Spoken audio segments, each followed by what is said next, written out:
क्या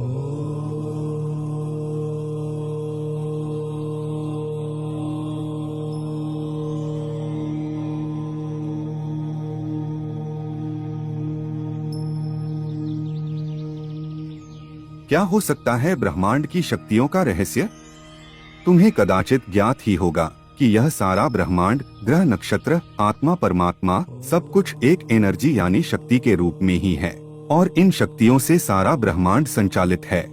यह वह शक्ति है जो समस्त संसार का पालन, पोषण और विनाश करती है, जो 1 से लेकर 9 अंकों तक अपने पावर को प्रदर्शित करती है, जो भिन्न भिन्न रंगों से भिन्न भिन्न तत्वों के रूप में हमारे अंदर विद्यमान होते हुए हमें शुभ और अशुभ परिणाम देती है। अगर तुमने इन शक्तियों को जान लिया और समझ लिया तो तुम जो चाहो वह पा सकते हो। तुम्हारे लिए ज्ञान के और समृद्धि के द्वार खुल जाएंगे।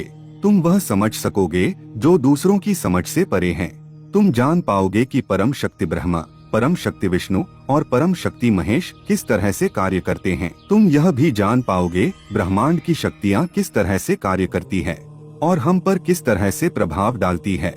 अगर तुमने ब्रह्मांड की शक्तियों को नहीं समझा तो तुम कितने भी ज्ञानी बन जाओ, तुम्हारा ज्ञान अधूरा ही रहेगा।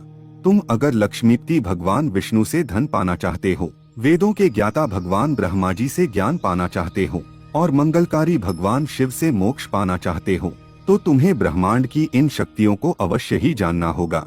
क्या है इन शक्तियों का रहस्य? आइए जानते हैं आज की इस प्रस्तुति में।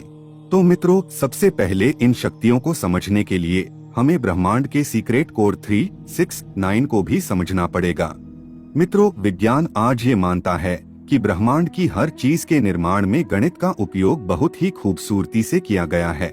दूसरे शब्दों में, गणित कोई मनुष्य ने नहीं बनाया है, क्योंकि गणित तो इस ब्रह्मांड में पहले से ही मौजूद था। मनुष्य ने तो बस गणित को केवल खोजा है। जी हाँ, गणित वो भाषा है जिसका इस्तेमाल इस सृष्टि के निर्माण में हर चीज में किया गया है और गणित की सीक्रेट पैटर्न इस ब्रह्मांड की हर चीज में मौजूद वो जादुई पैटर्न है जिसे द ब्लूप्रिंट ऑफ गॉड भी कहा जाता है। ये है एक कोश। इस धरती पर मौजूद हर जीव, हर प्राणी के जन्म की शुरुआत इसी एक कोश से होती है। फिर ये कोश डबल होकर 2 कोश में परिवर्तित हो जाता है, 2 से 4 में, 4 से 8 में, 8 कोश 16 में और 16 कोश 32 में, और ये प्रोसेस ऐसे ही निरंतर चलता रहता है। और अगर हम इस प्रोसेस को मैथमेटिकल अरेंज करें तो हमें ये सीक्वेंस मिलती है। अब इस सीक्वेंस के हर मल्टी डिजिट नंबर को 1 डिजिट में बदलने के लिए हम डिजिटल रूट मेथड का इस्तेमाल करेंगे और ऐसा करने पर ये सीक्वेंस सामने आती है 124875 124875 124875। अनंत तक यही सीक्वेंस मिलती रहती है।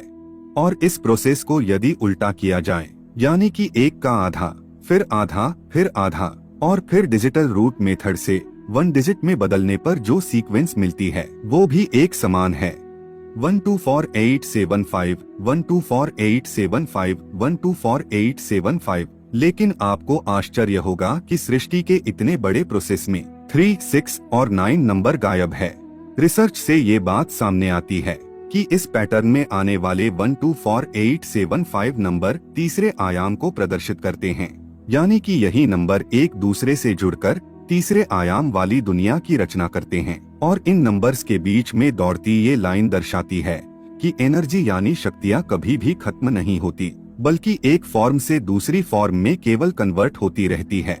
जैसा कि भगवान श्री कृष्ण ने हजारों साल पहले गीता में भी कहा था कि आत्मा यानी एनर्जी कभी मरती नहीं है, वो अमर है। इस पैटर्न में 3, 6 और 9 अंक इसलिए नहीं है क्योंकि 3, 6, 9 नंबर थर्ड डायमेंशन से भी हायर डायमेंशन वाली दुनिया को रिप्रेजेंट करते हैं। और जब हम 3, 6 और 9 को डबलिंग करते हैं तो परिणाम और भी आश्चर्य में डाल देते हैं। 3 और 6 नंबर को दुगुना या आधा करते रहने से अंतिम परिणाम 36 मिलता है, लेकिन नंबर 9 यहाँ भी अदृश्य है, गायब है। नंबर 9 को दुगुना या आधा करते रहने से मिलने वाले नतीजे और भी चौंका देते हैं, चूंकि अंतिम परिणाम हर बार 9 ही मिलता है। हम सभी जानते हैं कि एक वृत्त 360 डिग्री का होता है और जब वृत्त को विभाजित करना शुरू करते हैं तो हर एक कोण का अंतिम परिणाम अनंत तक विभाजित करने पर भी हर बार 9 ही आता है। धरती, चंद्र और सूर्य के डायमीटर का digital root 9, speed of light का डिजिटल रूट 9, एक दिन में 86,400 सेकंड, 1440 मिनट और डिजिटल रूट 9। आप कितने भी दिन, सप्ताह या साल ले लो, जब आप सबके घंटे, मिनट और सेकंड निकालेंगे तो उनका डिजिटल रूट 9 ही मिलेगा। यानी कि नंबर 9 इस ब्रह्मांड की समस्त शक्तियों का मूल स्रोत है। इस चित्र में भी नंबर 9 सबसे ऊपर की ओर विराजमान है, जो 3 और 6 नंबर को नियंत्रित करता है, और नंबर 3 और 6 बाकी के नंबरों को नियंत्रित करते हैं। जैसे कि 3 नंबर 1, 2 और 4 नंबर को नियंत्रित करता है और 6 नंबर 5, 7 और 8 नंबर को नियंत्रित करता है। यानी कि सभी नंबर 9 नंबर की निगरानी में इस ब्रह्मांड को बनाते हैं। ऐसा क्यों हो रहा है, इसका रहस्य आज हम आपको बताते हैं। अगर आपको ज्योतिष का ज्ञान है तो आपको पता ही होगा कि सभी ग्रह 1 से लेकर 9 अंकों को प्रदर्शित करते हैं। सूर्य नंबर 1 को दर्शाता है, चंद्र नंबर 2 को, गुरु नंबर 3 को, राहु नंबर 4 को, बुध नंबर 5 को, शुक्र नंबर 6 को, केतु नंबर 7 को, शनि नंबर 8 को और मंगल नंबर 9 को प्रदर्शित करता है। इन ग्रहों की शक्तियां इन अंकों में समाहित होती है। अब आपको पता ही होगा कि भगवान ब्रह्मा वेदों के ज्ञाता है। उन्हें ज्ञान के प्रमुख देवता माना जाता है और ज्ञान की देवी माता सरस्वती उनकी पत्नी है। अब गुरु ग्रह भी ज्ञान प्राप्ति से जुड़ा हुआ है और गुरु ग्रह 3 अंक को प्रदर्शित करता है, जो भगवान ब्रह्मा का अंक है। अब नंबर 6 की बात करें तो नंबर 6 भगवान विष्णु की शक्ति को प्रदर्शित करता है। अब आप कहेंगे कि कैसे?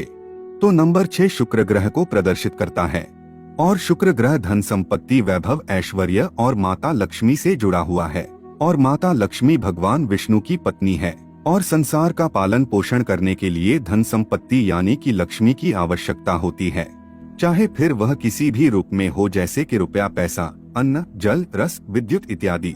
अब आगे नंबर 9 की बात करें तो नंबर 9 स्वयं भगवान शिव का प्रतीक है। लेकिन कैसे? तो नंबर 9 मंगल ग्रह की शक्ति को प्रदर्शित करता है और शिव का अर्थ ही मंगलकारी, कल्याणकारी होता है और माता मंगला गौरी भगवान शिव की पत्नी है, जिन्हें अन्य कई नामों से भी जाना जाता है। अब इस ब्रह्मांड को 2 तरह की शक्तियां चलायमान रखती है, एक है मेल एनर्जी और दूसरी है फीमेल एनर्जी। और यंत्रों के निर्माण में मेल एनर्जी को ऊपर की ओर पॉइंट करते ट्रायंगल से दर्शाया जाता है और फीमेल एनर्जी को नीचे की ओर पॉइंट करते ट्रायंगल से दर्शाया जाता है। और हमारे सनातन हिंदू धर्म में ब्रह्मा, विष्णु और महेश को मेल एनर्जी के रूप में बताया जाता है और सरस्वती, लक्ष्मी और पार्वती को फीमेल एनर्जी के रूप में बताया जाता है। अब इन दोनों शक्तियों के मिलने पर कुछ ऐसा आकार बनता है जिनमें हर एक में 6 कोने बनते हैं, जिसका मूलांक 9 ही बनता है। अब हम पंचतत्व की शक्तियों के बारे में बताते हैं। पृथ्वी, जल, तेज, वायु और आकाश, इन पंचतत्व से पूरा ब्रह्मांड बना है और चलायमान है। सभी पदार्थ और भौतिक जगत पृथ्वी तत्व से बना हुआ है और इस पृथ्वी तत्व को बनाने वाले ब्रह्मा जी है। साथ में 3 नंबर का अंक पृथ्वी तत्व को संदर्भित करता है। पृथ्वी तत्व को बनाने वाला सूक्ष्म अणु भी 3 तत्वों से बना हुआ है, इलेक्ट्रॉन, न्यूट्रॉन और प्रोटॉन। गुरुत्व यानी कि भारीपन, गुरुत्वाकर्षण उसका गुण है। अब बात करते हैं जल तत्व की। जल तत्व भगवान विष्णु की शक्ति को प्रदर्शित करता है। जल का मतलब होता है प्रवाही, जो प्रवाहित है, जैसे कि जल, विद्युत, चुंबकत्व, ऐसे सभी तत्व जो जल की तरह प्रवाहित होकर सृष्टि का संरक्षण करते हैं, बनाए रखते हैं। भगवान विष्णु का निवास जल तत्व में ही बताया गया है और इसीलिए इनका एक नाम नारायण भी है। नारायण यानी कि जल में निवास करने वाले। अब बात करते हैं तेज तत्व की। तेज तत्व भगवान शिव से जुड़ा हुआ है। भगवान शिव ज्योति रूप है, इसीलिए उनकी पूजा ज्योतिर्लिंग के रूप में होती है और ज्योति तेज तत्व को प्रदर्शित करती है। तेज तत्व मंगलकारी भी है और विनाशकारी भी है। जैसे कि सूर्य के तेज से समग्र जीव सृष्टि जीवित है। अगर यही सूर्य अपनी उष्णता को बढ़ा दे तो समग्र जीव सृष्टि का विनाश हो जाएगा। इसी तरह आकाश और तेज तत्व की शक्ति नंबर 1 अंक से संबंधित है, जल और वायु तत्व की शक्ति नंबर 2 के साथ, वायु और आकाश तत्व की शक्ति नंबर 4 के साथ, पृथ्वी और वायु तत्व की शक्ति नंबर 5 के साथ, आकाश और वायु की शक्ति नंबर 7 के साथ, पृथ्वी और जल तत्व की शक्ति नंबर 8 के साथ उपस्थित रहती है। इसी तरह सभी पंचतत्व, ग्रह, नक्षत्र, देवी देवताओं की शक्तियां समस्त ब्रह्मांड को उत्पन्न करती है, संचालित रखती है और उसका विनाश भी करती है। और इन सभी शक्तियों का प्रभाव हमारे जीवन पर भी पड़ता है।